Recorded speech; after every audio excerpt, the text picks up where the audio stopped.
101편. 내가 인자와 정의를 노래하겠나이다. 여호와여, 내가 주께 찬양하리이다. 내가 완전한 길을 주목하오리니 주께서 어느 때나 내게 임하시겠나이까. 내가 완전한 마음으로 내 집 안에서 행하리이다. 나는 비천한 것을 내 눈앞에 두지 아니할 것이요 배교자들의 행위를 내가 미워하오리니 나는 그 어느 것도 붙들지 아니하리이다. 사악한 마음이 내게서 떠날 것이니 악한 일을 내가 알지 아니하리로다. 자기의 이웃을 은근히 헐뜯는 자를 내가 멸할 것이요 눈이 높고 마음이 교만한 자를 내가 용납하지 아니하리로다. 내 눈이 이 땅에 충성된 자를 살펴 나와 함께 살게 하리니 완전한 길에 행하는 자가 나를 따르리로다.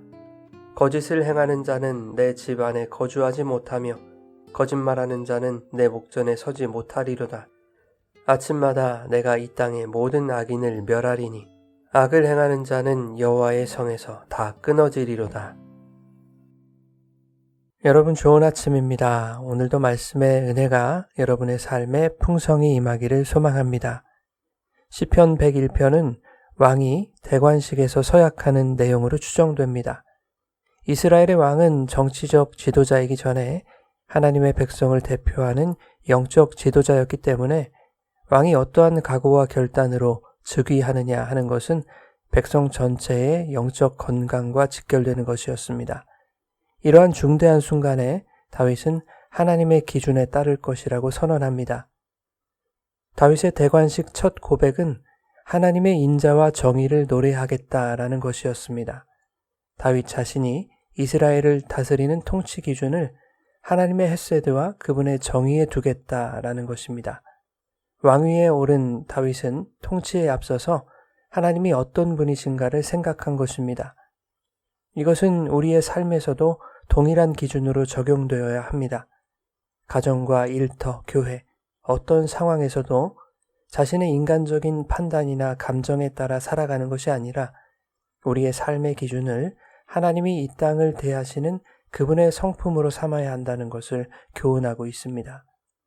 하나님은 당신의 언약적 사랑인 헤세드로 우리를 붙드시고 동시에 공의로운 판단으로 죄를 다루시는 분입니다. 언뜻 보기에 사랑과 공의 사이에는 접점이 없는 것처럼 보이지만 이 둘은 동전의 양면처럼 떼어놓을 수 없는 것입니다. 인자와 정의, 사랑과 공의는 십자가에서 하나로 만났죠. 그 십자가에서 하나님의 공의로 말미암아 예수께서 우리 대신 죄의 형벌을 당하시고 그리스도 안에서 우리는 하나님의 사랑을 입게 되었습니다. 그것처럼 성도의 삶 속에도 그리스도의 십자가가 나타나야 한다는 것을 다윗의 고백을 통해 교훈하고 있는 것입니다. 하나님의 사랑과 공의가 그리스도를 통해 온전한 희생과 구원의 생명으로 나타났듯이 성도가 걸어가는 신앙의 길 또한 예수님처럼 희생하며 생명을 나누는 그리스도가 걸어가신 십자가의 길이어야 함을 묵상하게 됩니다. 다윗은 2절에 하나님이 그리스도를 통해 완성하실 그 길에 대해 주목합니다. 내가 완전한 길을 주목하오리니 완전한 마음으로 행하리이다. 그리고 구체적으로 다음과 같이 결단하죠. 비천한 것을 내 눈앞에 두지 않을 것이며 배교자들의 행위를 붙들지 않을 것이며 사악한 마음을 버릴 것이다. 여기서 사악한 마음은 뒤틀리고 삐뚤어진 마음입니다. 교만과 이기심으로 굽은 마음을 의미합니다. 다윗이 완전한 길을 주목하며 완전한 마음으로 행하겠다고 결단한 것은 백성을 통치하기에 앞서 먼저 자기 자신을 다스리겠다는 것입니다. 또한 자신도 왕이기 이전에 연약한 인간이라는 것을 인정하고 있는 것입니다. 고대 사회에서 힘과 권력의 정점에 있는 왕은 교만해지기 쉬웠습니다.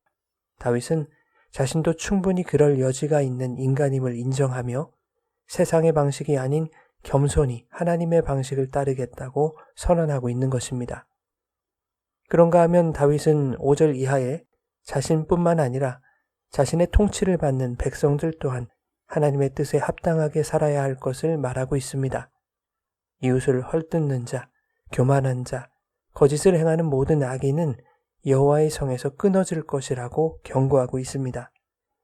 공동체를 하나님의 질서로 회복시키는 영적 통치를 선언하고 있는 것입니다. 6절에 다윗은 완전한 길에 행하는 자가 나를 따를 것이라고 말했습니다. 그러나 다윗도 인간이기에 자신이 다짐하고 결단한 것처럼 완전하지는 못했습니다.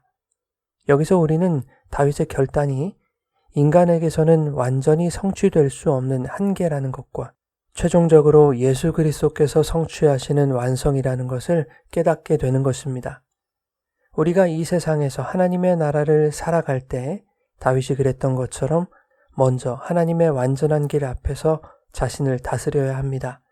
우리를 유혹하는 세상의 가치를 바라보지 않고 이웃을 헐뜯지 않으며 거짓과 교만함으로 마음이 뒤틀리지 않도록 하나님의 인자와 정의를 붙들어야 합니다. 그러나 우리의 결단과 노력으로 완벽한 길을 걷게 되는 것이 아니라는 것도 기억해야 합니다. 연약한 우리를 위해 완전한 길을 걸어가신 예수 그리스도의 십자가로 말미암아 우리는 오늘도 하나님의 인자와 정의 안에서 일어설 수 있는 것입니다. 사랑하는 여러분, 다윗이 왕위에 오르며 하나님 앞에서 결단했던 이 고백은 우리에게 완벽하게 살아라 라는 부담을 주기 위한 말씀은 아닙니다. 오히려 우리가 불완전하다는 사실을 인정하고 완전한 길을 걸어가신 예수 그리스도를 붙들라는 것입니다. 신앙생활이란 내 주먹을 불끈 쥐고 버티면 이겨지는 삶이 아닙니다. 하나님의 사랑과 공의에 기대는 삶입니다. 십자가에서 하나님의 사랑과 공의를 온전히 받아내신 그 주님 안에 살아갈 때 성령께서 하나님의 인자하심으로 살아갈 수 있는 지혜와 정의를 실천할 용기를 주실 것입니다. 하나님은 우리가 완전해서 기뻐하시는 분이 아니라 그분의 완전하심을 바라보며 겸손하게 따라가려고 애쓰는 그 마음을 기뻐하실 줄 믿습니다. 그래서 다윗도 내가 완전한 길을 주목하겠다라고 말한 것이죠. 우리는 그 길을 그리스도 안에서 이미 완성된 은혜로 걸어가고 있는 것입니다. 우리의 눈앞에 비천한 것들, 죄의 유혹들이 보이고 판단을 흐리게 하는 세상의 소리가 들릴 수도 있을 것입니다. 그러나 그때마다 우리를 위해 완전한 길을 걸으신 그리스도를 바라보시기 바랍니다. 그분의 완전한 길, 그 십자가를 주목할 때 예수님의 은혜 안에서 그분이 가신 길을 올곧게 따라가며 하나님의 사랑과 공의를 드러내는 삶을 살아가게 되시기를 예수님의 이름으로 축원합니다.